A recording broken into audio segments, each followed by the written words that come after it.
The Aurora diplomatic station drifted in silent orbit above a pale blue gas giant whose storms never repeated themselves. The planet below shifted endlessly, swirling bands of cobalt and silver folding into each other like thoughts that refused to settle. Oliver Nash liked watching it when no one was around. He suspected it was the only thing on the station that wasn't pretending to be in control. He leaned on the handle of his grav mop and stared through the wide observation glass, letting the artificial gravity pull gently at his boots. The floor beneath him gleamed with sterile perfection, which was exactly how the station administration liked it. Clean floors made important people feel like they were standing on something stable, even when they were floating in vacuum. Behind him, the mop unit chirped. "Warning," it said in a polite, indifferent voice. "Operator productivity has decreased by 12%. Oliver glanced down at it. "You ever orbit a gas giant before?" he asked. The mop said nothing. It never did, unless it was judging him. He sighed and pushed the mop forward.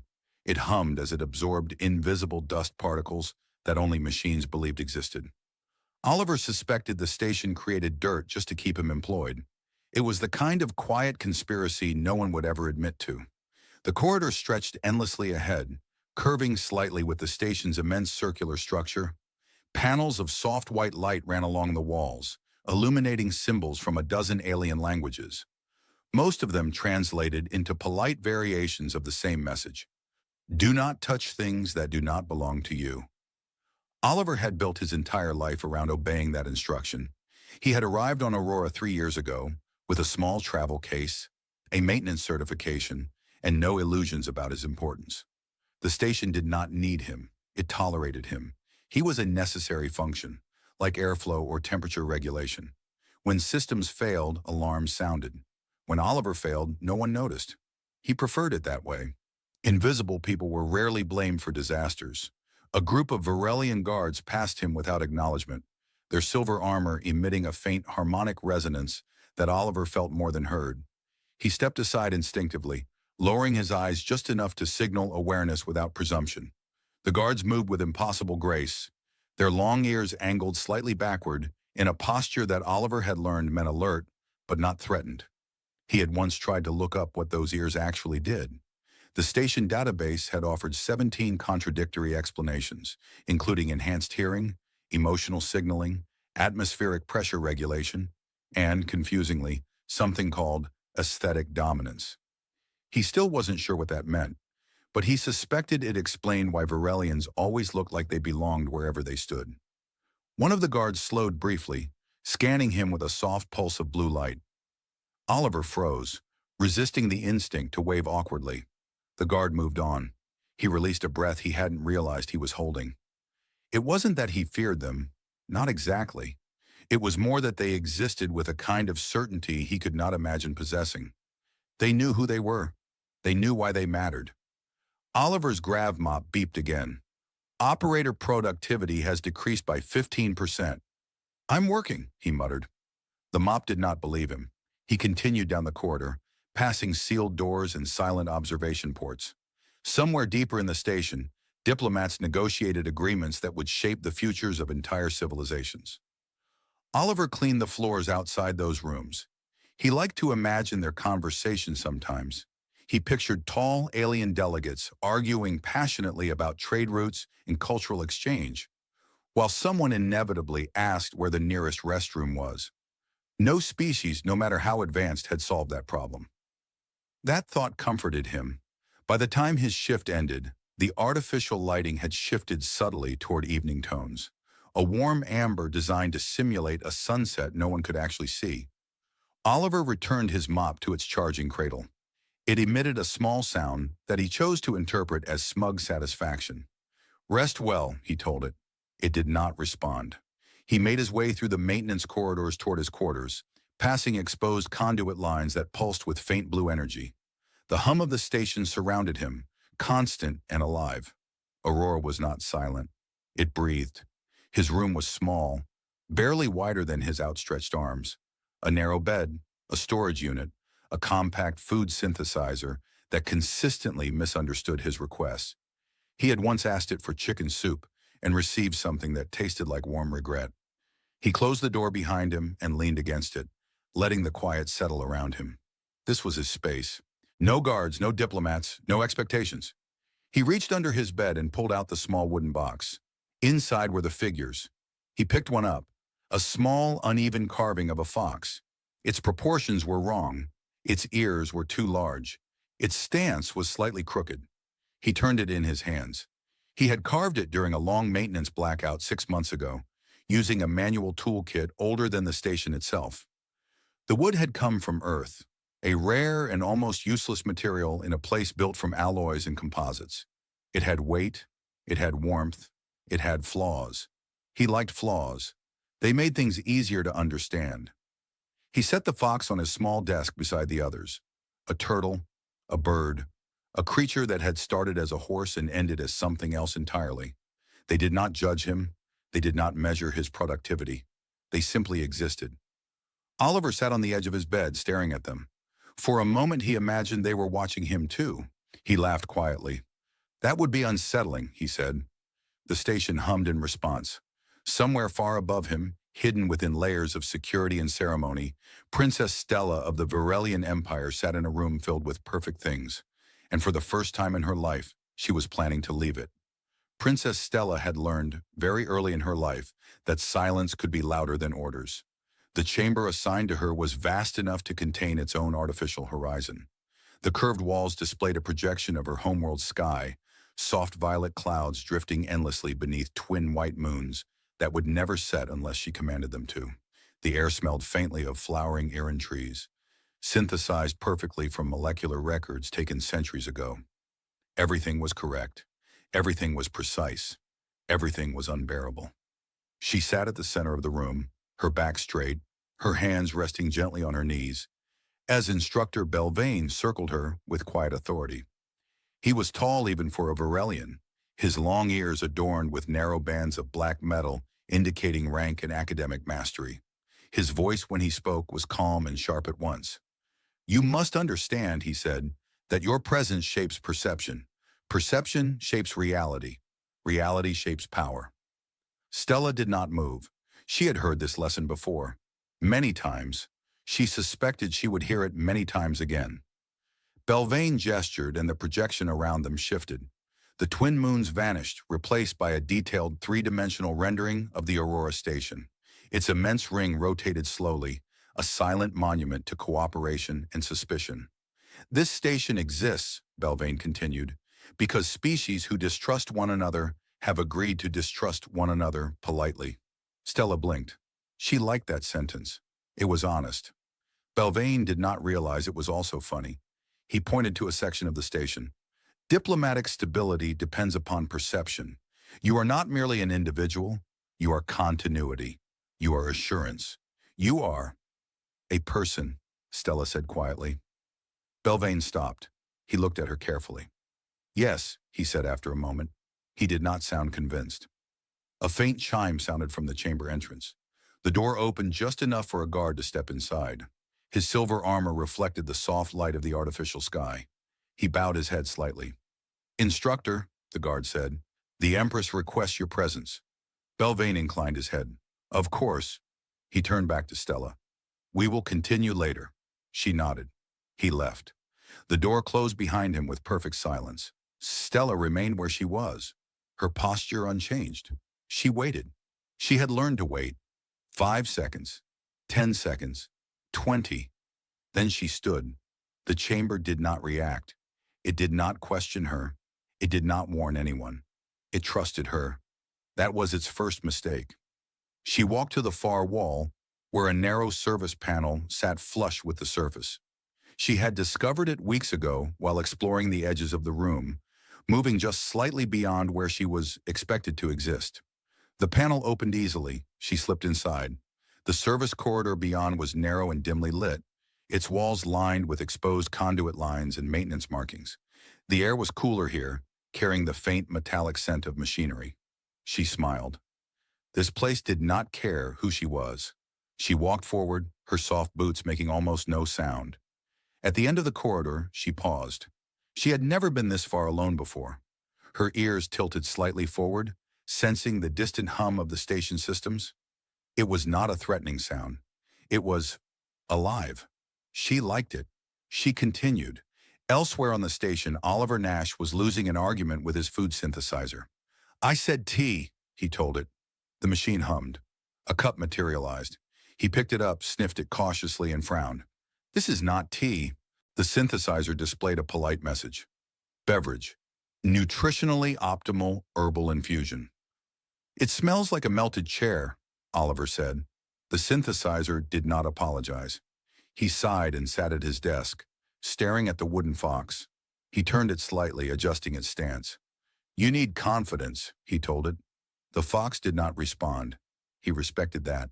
A faint sound came from his door. He froze. No one ever came here. He waited. The sound did not repeat. He stood slowly, crossing the small room. He hesitated before opening the door, suddenly aware of how little he understood about his own life. He opened it. The corridor was empty.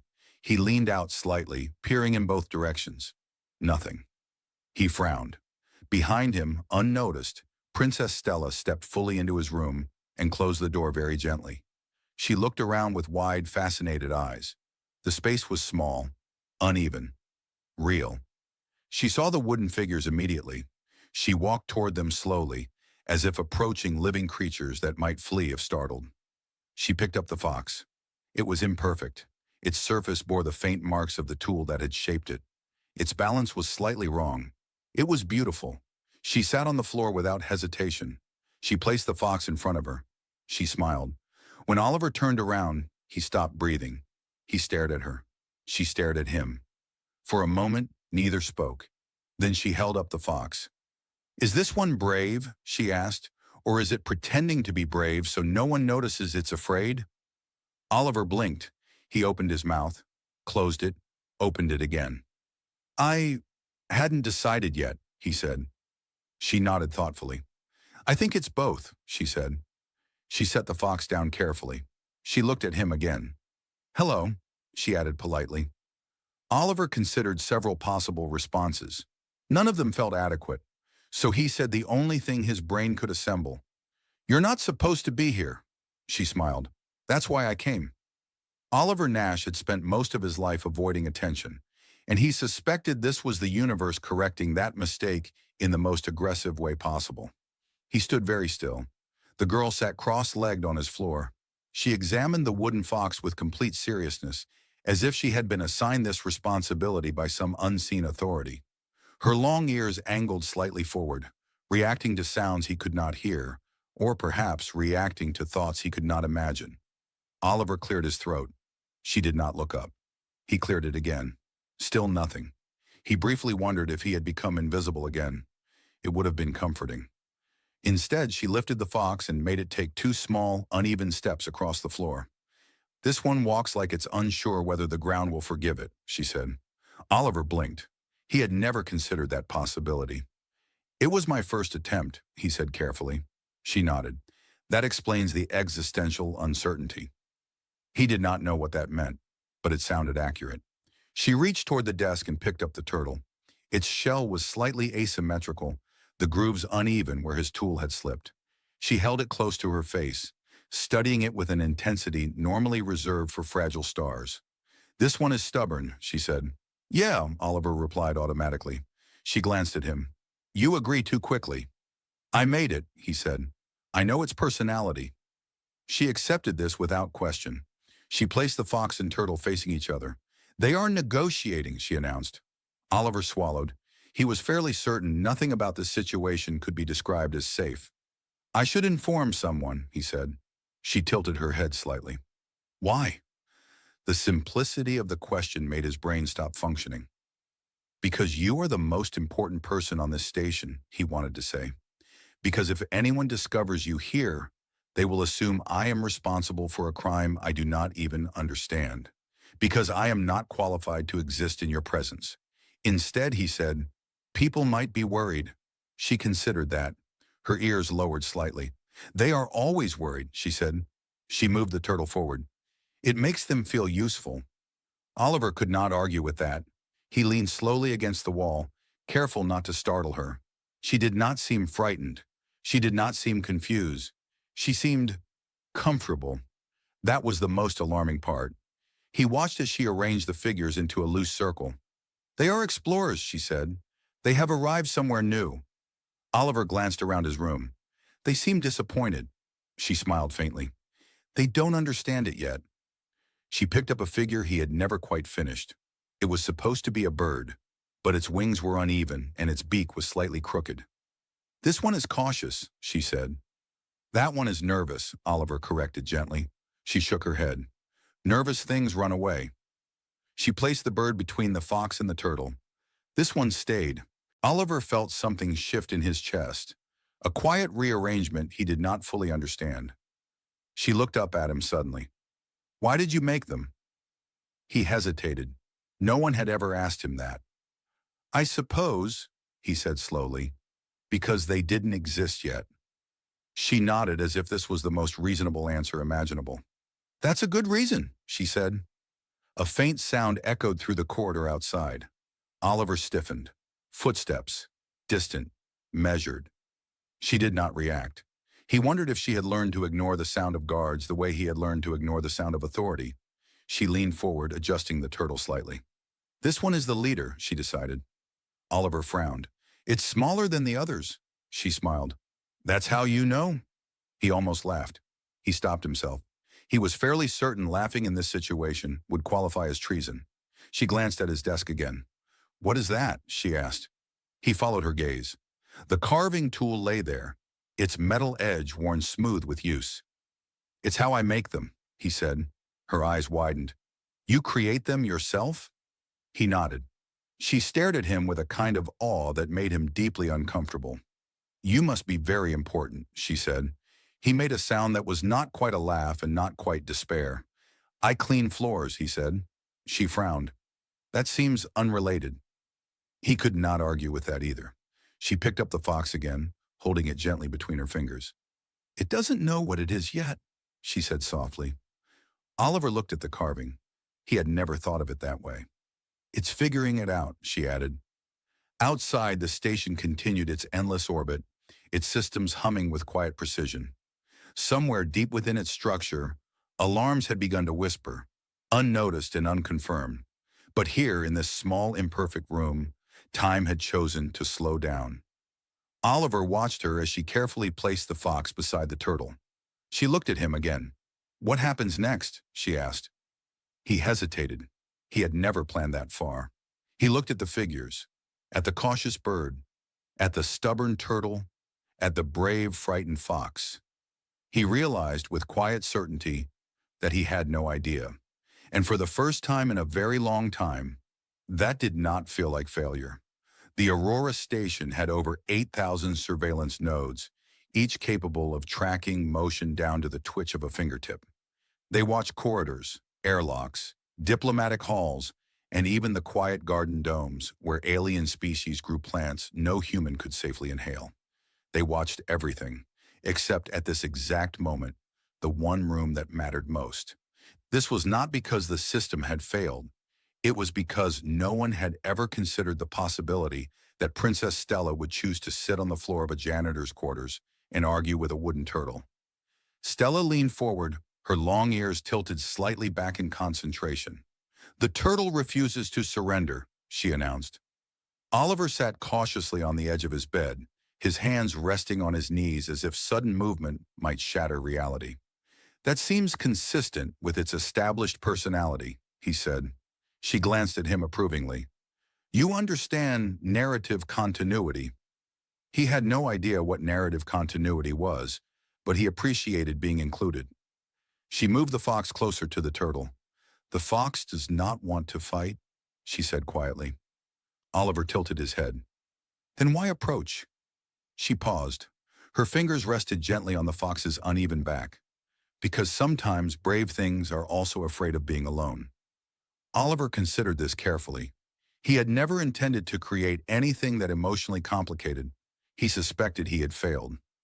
A faint vibration passed through the floor, so subtle it might have been imagination. Stella's ears twitched immediately, reacting to the distant shift in the station's harmonic frequency.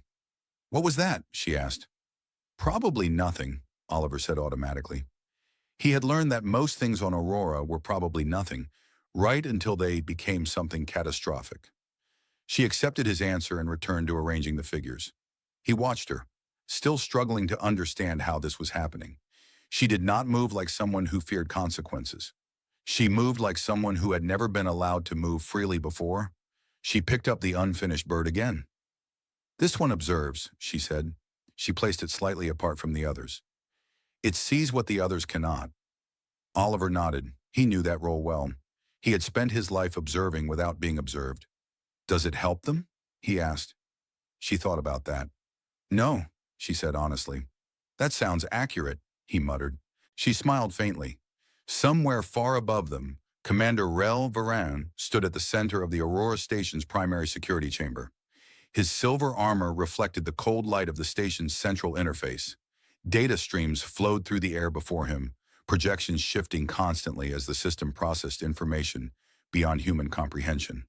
He did not like uncertainty. He liked patterns, predictable systems. Princess Stella was not where she was supposed to be. This was not a pattern he appreciated. "Run the scan again," he said. The station obeyed. Back in Oliver's quarters, Stella leaned back slightly, studying her arrangement. "The explorers have arrived," she declared. Oliver looked at the figures. "They seem underprepared." She nodded. "They always are." He laughed quietly before he could stop himself.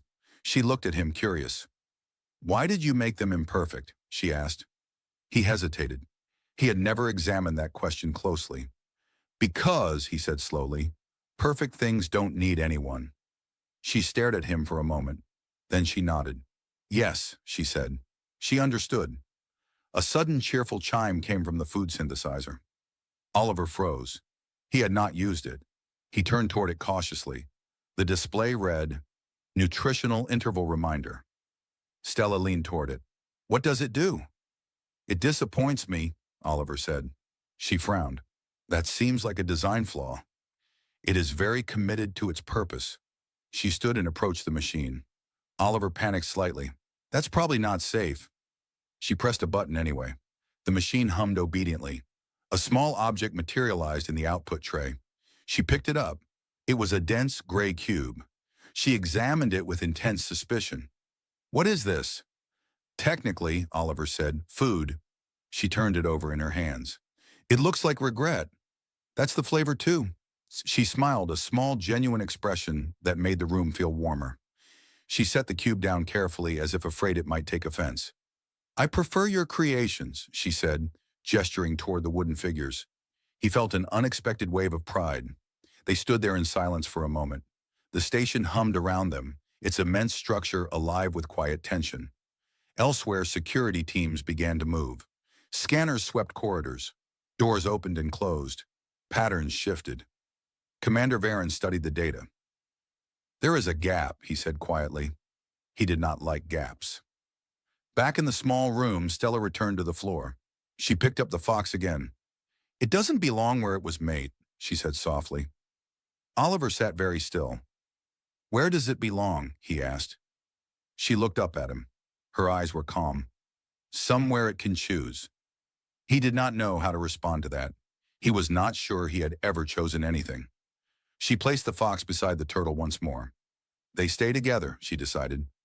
Outside the door, unnoticed by both of them, the station's security grid recalibrated. The gap was closing. Time, which had been kind, was beginning to remember its responsibilities. Inside the room, Stella smiled. For the first time since she had arrived on Aurora Station, she was exactly where she wanted to be. And Oliver Nash, janitor, observer, and accidental conspirator, realized with quiet dread that nothing in his life would ever be simple again. The first sign that something had gone catastrophically wrong was not the alarms. It was the silence. Aurora Station was never truly quiet. Its systems whispered constantly. Circulation vents exhaled softly. Power conduits hummed with patient energy. Distant docking clamps thudded with mechanical certainty. It was a living structure made of disciplined noise. But now there was a different kind of silence, one that pressed against the air instead of moving through it. Oliver noticed it immediately. He stood near the wall, watching Stella carefully reposition the wooden turtle for what she insisted was its final stand. Her expression was serious in the way only someone completely unconcerned with consequences could be serious. "Something's wrong," he said. She glanced up. Her ears tilted slightly, adjusting to frequencies he could not hear. "Yes," she said calmly. "They are looking for me." Oliver felt his organs attempt to rearrange themselves. "They," he repeated weakly. She nodded. "They will be afraid." He laughed nervously. "They should be." She did not understand why he found this funny. He walked to the door and pressed his ear against it. The corridor beyond remained empty, but he could feel the change in the station's rhythm, the subtle shift in air pressure, the distant, synchronized movement of systems responding to command authority. He had worked here long enough to recognize it. Security was awake. He stepped back slowly. "You should probably return," he said. She tilted her head. "Probably?" He gestured vaguely. "Yes. Strong probably." She looked at the figures instead. "They are not finished," she said. He stared at her. The galaxy's most politically significant missing person was refusing rescue because her wooden turtle had unresolved narrative tension. He sat down heavily on the edge of his bed. "This may be the worst day of my life," he said. She smiled faintly. "It is the best day of mine." That made him pause. He watched her carefully. She was not reckless. She was not careless. She was free. And that, he realized, was the real problem. A faint vibration passed through the door. Footsteps. Measured. Precise. Not the wandering movement of maintenance crews or distracted diplomats. These footsteps had purpose. Oliver stopped breathing. Stella did not move. "They are close," she said. He nodded weakly. "Yes, yes, they are." She picked up the fox. Her fingers traced the uneven lines of its carved ears. "Will they take this?" she asked quietly. He blinked. "What?" "The fox." He stared at her. He had not considered that possibility. "No," he said quickly. "No, it belongs to you." She looked relieved. She held it close, as if proximity could protect it. The footsteps stopped outside the door. Oliver stared at the handle. It did not move. Time stretched. Seconds became something heavier. He wondered if they knew. He wondered if they always knew. The door chimed softly. A polite sound. A terrifying sound. Oliver remained frozen. Stella watched him with curiosity. "You should answer," she said helpfully. He considered pretending to be dead. He suspected they would not respect that strategy. The door chimed again. He stood slowly. His legs did not feel entirely committed to their responsibilities. He walked to the door. He placed his hand on the control panel. He hesitated. Behind him, Stella sat calmly, the fox resting in her hands, the turtle guarding its silent territory. He opened the door. Commander Rel Varin stood there. His silver armor absorbed the corridor light, his expression composed with terrifying precision, his long ears angled slightly backward, signaling alert containment. He looked at Oliver first. Oliver experienced the unique sensation of being completely understood and immediately dismissed. Then Varin looked past him. He saw Stella. He froze. Not dramatically, not visibly, but something in his posture shifted, a microscopic fracture in perfect discipline. "Your Highness?" he said carefully. Stella smiled. "Hello, Commander." Oliver considered fainting. Varin did not move. He did not call for guards. He did not activate restraints. He simply stood there, processing the impossible sight of the imperial heir sitting on a janitor's floor, holding a poorly carved fox like it was the most valuable object in existence. "Are you harmed?" Varin asked. She looked down at herself thoughtfully. "No." He nodded once. Relief passed through him like a shadow he refused to acknowledge. He looked at Oliver again. Oliver tried to look like someone who had never existed. It did not work. Varin stepped inside. He observed the room, the bed, the desk, the figures, the fox. His expression did not change, but his understanding did. "This location," he said carefully, "was not authorized." Stella nodded. "Yes." She did not apologize. Varin studied her for a long moment. Then he did something unexpected. He crouched. Not fully, just enough. He looked at the wooden turtle. It stared back with uneven determination. He reached out. He did not touch it. He simply observed. "What is its function?" he asked. Stella answered immediately. "It refuses to surrender." Varin considered this. He nodded once. "A respectable function." Oliver stared at him. This was not how he had imagined dying. Varin stood. He looked at Stella. "It is time to return," he said gently. She held the fox tighter. "Yes," she said. She stood. She walked past Oliver. She stopped beside him. She looked up at him. "Thank you," she said simply. He nodded. He did not trust his voice. She followed Varin out. The door closed behind them. Oliver stood alone in the small room. The turtle remained. The bird watched silently. The fox was gone. He sat down slowly. He stared at the empty space where it had been. He felt, for the first time in years, that something important had happened. The grav mop unit in the corner beeped. "Operator productivity has increased by 3%. Oliver looked at it. He smiled faintly. "I think," he said quietly, "that's inaccurate." The corridor outside Oliver's quarters had never felt so long. Commander Rel Varin walked with controlled precision, his silver armor emitting its usual low harmonic resonance. But the sound carried a different meaning now. It was no longer simply authority. It was protection. It was containment. It was the sound of consequences being carefully rearranged so they would not break anything fragile. Princess Stella walked beside him without resistance. She held the wooden fox gently in both hands. Behind them, 2 additional guards followed at a respectful distance.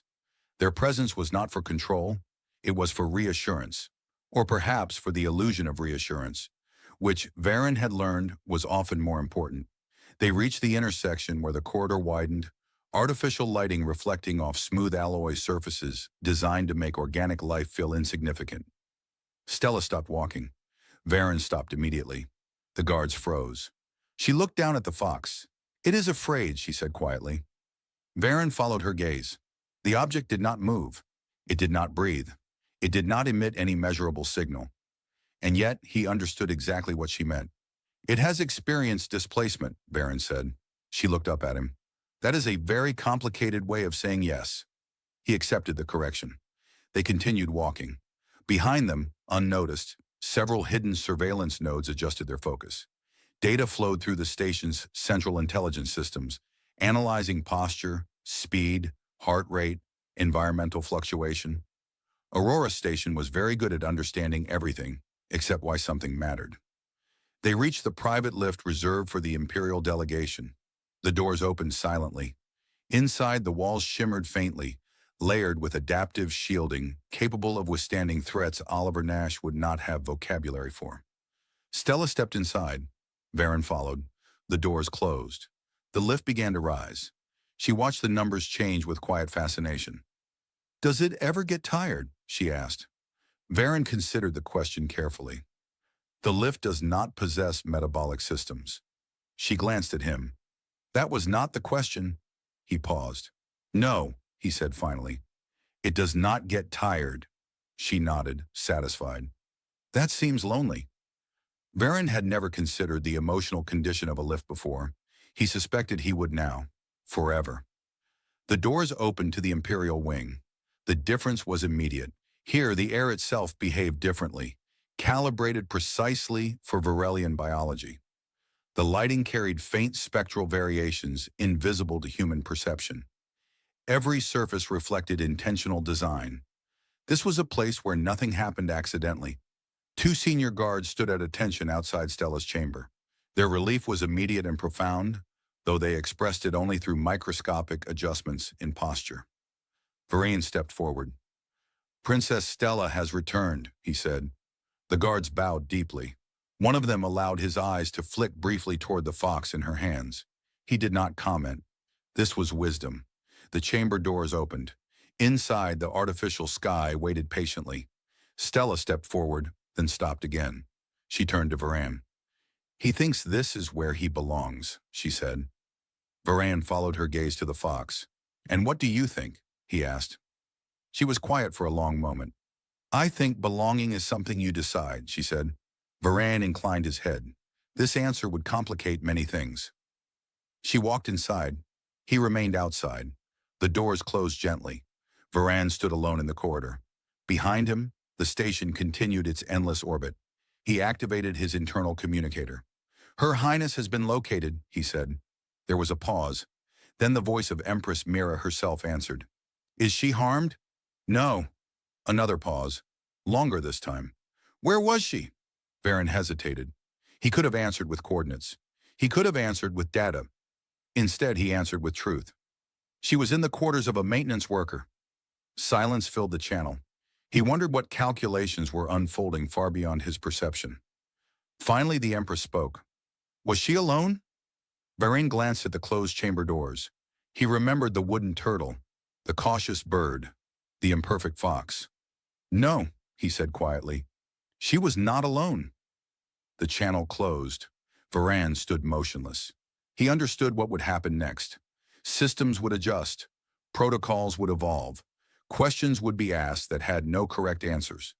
Elsewhere, far below in the maintenance sector, Oliver Nash sat on the edge of his bed. The room felt different, larger, quieter. He stared at the empty space where the fox had been. His grav mop unit beeped softly. "Operator productivity has returned to baseline." Oliver nodded. "That sounds right." He leaned back, staring at the ceiling. He wondered if she was safe. He wondered if she remembered. He wondered if the fox did. Above him, separated by layers of alloy, authority, and expectation, Princess Stella placed the fox beside her sleeping platform. She lay down beside it. For the first time since arriving on Aurora Station, she did not feel like she was being watched. She closed her eyes. And somewhere deep within the station, unnoticed and unmeasured, something had changed. Oliver Nash discovered that returning to normal life was far more difficult than surviving an interstellar diplomatic incident. The grav mop did not care. It waited in its charging cradle with the quiet patience of something that had never accidentally sheltered the heir to an empire. When Oliver picked it up the next morning, it beeped once, as if acknowledging his continued existence with mild surprise. "Operator presence confirmed," it said. "I was always here," Oliver replied. The grav mop did not apologize. He stepped into the corridor, pushing it slowly across the polished floor. The station looked exactly the same. The lights glowed with careful neutrality. The walls reflected nothing but compliance. The distant hum of Aurora's systems continued its endless, measured breathing. Everything was normal. This was deeply suspicious. He half expected alarms to erupt, guards to surround him, someone important to explain that he had violated 17 sacred protocols and would now be gently erased from existence. Instead, a maintenance drone rolled past him and politely avoided his foot. This felt almost insulting. He cleaned the corridor outside a diplomatic chamber where two alien delegates were arguing through translation fields. Their voices overlapped awkwardly, each one insisting the other had insulted their ancestors, though neither species actually possessed ancestors in the traditional sense. Oliver listened for a moment. He had learned that most conflicts were built from misunderstandings and stubbornness. He suspected wooden turtles would have been more effective negotiators. He smiled faintly. He continued walking. When he reached his quarters, he hesitated before opening the door. He was not sure what he expected to find. It was still small, still imperfect, still his. The turtle sat where it always had, its uneven shell catching the soft room light. The bird watched from its quiet place beside it. The fox was gone. He sat down slowly. He wondered if absence could be a kind of presence. A soft chime interrupted his thoughts. He froze. Someone was at the door. He stood carefully, his heart beating faster than he preferred. He opened it. Commander Rel Varin stood there. Oliver's brain briefly attempted to shut down. Varin regarded him with calm neutrality. "You are Oliver Nash," Varin said. It was not a question. "Yes," Oliver replied. Varin stepped inside without waiting for permission. He observed the room, his gaze resting briefly on the turtle and the bird. "She spoke of these," Varin said. Oliver nodded cautiously. "They are not very advanced." Varin considered that. "Not all strength is visible," he said. Oliver was fairly certain that was the most diplomatic thing anyone had ever said about his woodworking. Varin reached into a small compartment on his armor and removed something. The fox. Oliver stared at it. Its uneven shape was unchanged. Its carved ears still carried the quiet uncertainty he remembered. Her Highness wished for you to have this, Varin said. Oliver blinked. I thought she wanted to keep it. Varin inclined his head slightly. She does. This did not clarify anything. Varin continued. She has concluded that belonging does not require possession. Oliver took the fox slowly. It felt the same. Warm, real, impossible. Thank you, Oliver said. Varin nodded once. He turned to leave. He stopped at the door. She asked a question, Varin said. Oliver waited. She asked if the fox was still brave. Oliver looked down at it. He smiled faintly. Yes, he said. It is. Varin seemed satisfied. He left. The door closed. Oliver stood alone again. But something had changed. He placed the fox beside the turtle and the bird. They stood together. Not perfect, not complete, but no longer unfinished. Days passed. Aurora Station continued its endless orbit, its systems adapting quietly to truths they could not measure. Princess Stella returned to her lessons. She listened. She learned. But sometimes when her instructors spoke of power and perception, she thought about uneven wood and imperfect courage. She spoke differently now. She asked questions no one had prepared answers for. Empress Mira noticed. One evening, she stood alone in her private observation chamber, watching the gas giant below. Its storms moved without instruction, forming patterns no authority had designed. She remembered the report. She remembered the maintenance worker. She remembered the absence of fear in her daughter's voice. She did not summon Oliver Nash. She did not change protocol. But she allowed something else. Permission. Far below, in a quiet maintenance corridor, Oliver walked slowly, his grav mop humming beside him. He no longer avoided the observation windows. He stopped beside one now. He looked out at the endless storm. He held the fox in his hand. He did not feel invisible. He felt present. Behind him, the grav mop beeped. Operator productivity has decreased by 4%. Oliver smiled. I know, he said. He stood there a little longer, not because he had nowhere else to be, but because, for the first time in his life, he understood that even the smallest, most unnoticed existence could change the shape of something vast. He returned to his work. The station breathed. The fox remained brave. And somewhere, not far away, a princess who had once been missing was no longer lost.